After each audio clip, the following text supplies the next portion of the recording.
¿Cómo empezó todo esto? ¿Cómo empezó el origen de la musculación o de los ejercicios? Pues todo explosionó allá por los años 70, donde los hermanos Weider, con un buen plan de marketing, dieron a conocer al mundo todo este sistema del culturismo, ¿no? Se generaron grandes iconos de la masa muscular, del músculo, el culto al cuerpo, Venice Beach y los grandes culturistas como Arnold, Ferrigno, todos estos, ¿no? Que le dieron popularidad.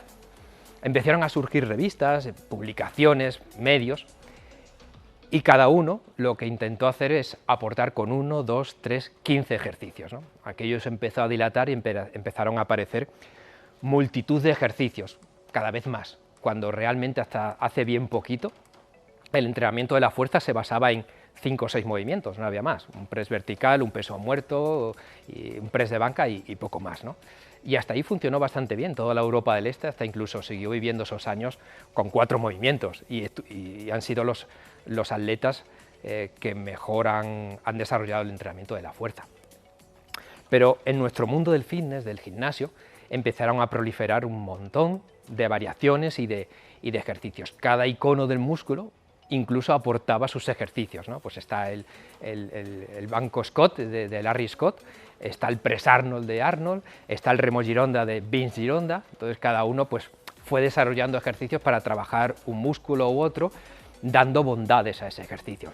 Y a partir de ahí empezaron a proliferar pues, ejercicios como el press tras nuca, las elevaciones laterales, el remo al mentón, ejercicios todos ellos que son incorrectos, no incorrectos, sino lesivos, y que hoy en día siguen realizándose una y otra vez por una cuestión de imitación. El banco Scott lo ideó Larry Scott, que fue el Mr. Olympia en el 65, y 50 o más de 50 años después seguimos teniendo el banco Scott ahí haciendo bíceps, ¿no? Entonces hay cositas que deberíamos valorarlas, sopesarlas, si es necesario tener ese banco en una sala de fitness. Cuando vendemos salud y todavía tenemos ejercicios disfuncionales que nos invitan a patrones posturales incorrectos, a generar patrones que pueden ser lesivos. Entonces debemos sopesarlo por lo menos, tener la parte positiva que me ofrece, la ventaja que me ofrece ese medio, ese material, ese ejercicio, pero también mirar el riesgo que estoy asumiendo.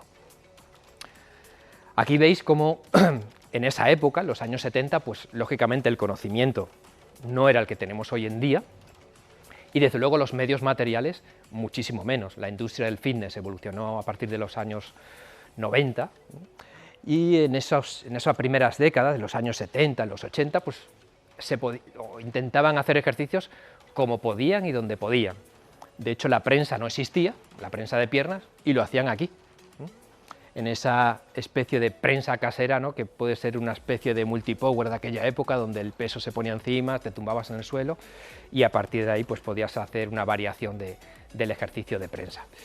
Y este señor que tenéis aquí se llama Vince Gironda, que de ahí viene el remo Gironda, que es el remo en polea baja, y en aquella época pues, se hacía sentado en el suelo, como veis descalzo, que bueno, descalzo hasta incluso puede ser una ventaja, ¿no?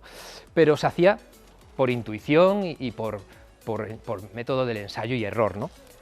Lo peor de esto es que 50 años después seguimos haciendo exactamente lo mismo.